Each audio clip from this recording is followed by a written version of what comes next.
Hello friends, welcome to lecture series. I am Prakash Vidja and now the start of question number 12. The continuity questions. બધા હવે short question જ બાકી છે. 5 માર્કના 3 માર્કના પૂરા થઈ ગયા છે. એટલે લાસ્ટ 3 છે એ બધાને 2 માર્કના છે. અથવા એમાંથી એક માર્કના પણ પૂછી શકે. તો એમાંથી પહેલું ધ કન્ટિન્યુટી ઇક્વેશન.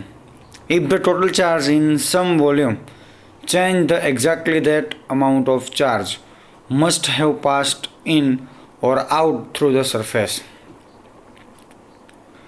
કે કોઈ પણ ચાર્જનો જ્યારે તમે વોલ્યુમ ચાર્જ લ્યો છો કે આખા કદમાં ચાર્જ લ્યો છો તો amount of change must pass, કે જેની ટોટલ એનર્જી ચેન્જ થશે કેટલી હશે કે જેટલા જ ચાર્જ મતલબ કે ઇલેક્ટ્રોન એન્ટર થશે આખા વોલ્યુમમાં એટલા શું નીકળશે, બહાર નીકળશે. રેડી?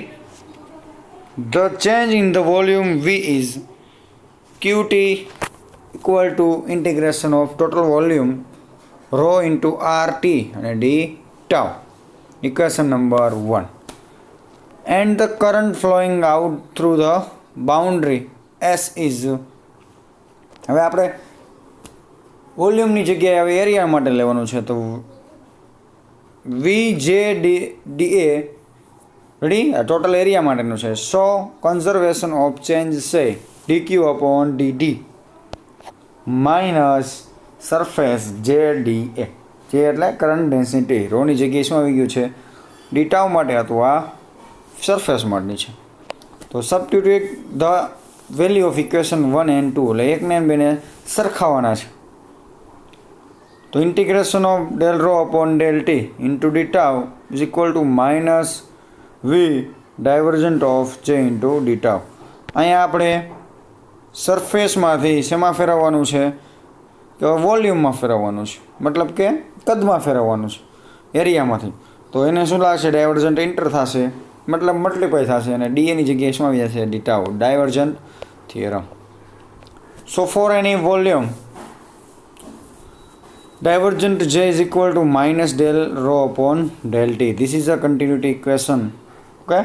Continuity equation એક માર્કમાં પૂછે તો છે કાંઈ નહીં, current density divergent of current density is equal to del rho upon del T. Okay?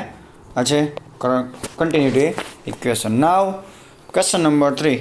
Conservation of momentum. Ready? તો ટોટલ આપણે જે વેગમાન છે ટોટલ વેગમાન આપણે જોવાનું છે. According to Newton's second law, the force on an object is equal to the rate of change of the momentum. Newton second law પ્રમાણે કે જેને લાગતું બળ કેટલું હોય છે તો કે એના વેગમાનમાં થતો ફેરફાર, મતલબ કે દળ કોન્સ્ટન્ટ હોય તો વેગમાં થતો ફેરફાર. તો F is equal two DP upon DT. Mechanical આપણે લઈ શકીએ, મિકેનિકલ મતલબ કે ગતિશાસ્ત્ર છે એટલા માટે. For equation F is equal to integration of surface TDA. T એટલે આપણે જોઈ લીધું સ્ટ્રેસ ટેન્સર છે, Maxwell stress tensor. T is equal to d minus epsilon 0 mu 0 d by dt integration of v into s d tau. S એટલે Poynting vector છે. Dp upon dt, એફની જગ્યાએ શું આવી જાય, dp upon dt minus mu 0 epsilon 0 d by dt integration S d tau plus integration S TDA. Equation number 1. Where P is the momentum of the particle in volume. This is a similar to pointing theorem.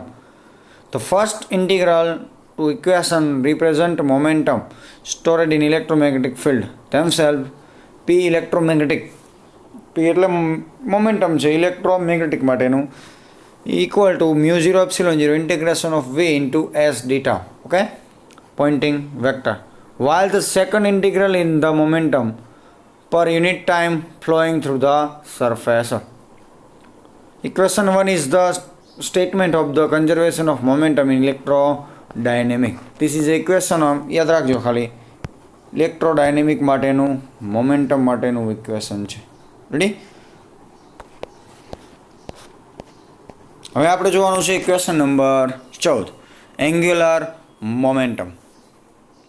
તો કોણીય વેગમાન આપણે જોવાનું છે. તો electromagnetic wave કેરી energy, electromagnetic વેવની આપણે energy આપણે જોઈ લઈએ ઇલેક્ટ્રોમેગ્નેટિક સ્ટોરેજ માટેની ઇક્વેશનમાં. તો યુ ઇલેક્ટ્રોમેગ્નેટિક એટલે total energy 1/2 into epsilon 0 e square plus b square upon mu 0 and momentum g electromagnetic epsilon 0 into e cross b.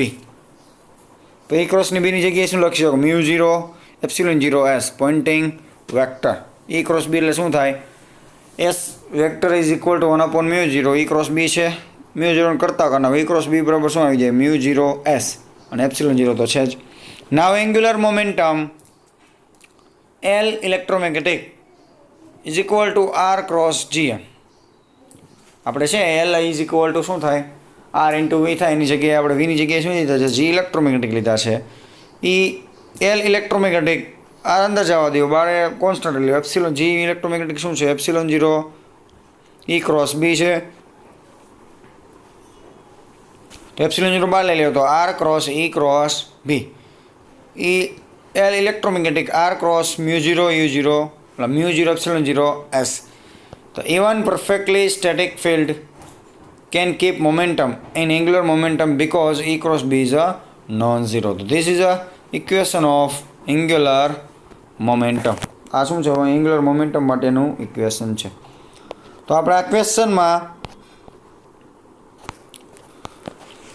બધા જ બે માટલા છે કન્ટિન્યુટી ઇક્વેશન પછી કન્ઝર્વેશન ઓફ મોમેન્ટમ અને એંગ્યુલર મોમેન્ટમમાં બધા જ બે માર્કના અથવા એક માર્કના પૂછાઈ શકે છે. તો આપણે આ યુનિટમાં 14 ક્વેશ્ચન હતા 14 ક્વેશ્ચન પૂરા કર્યા છે.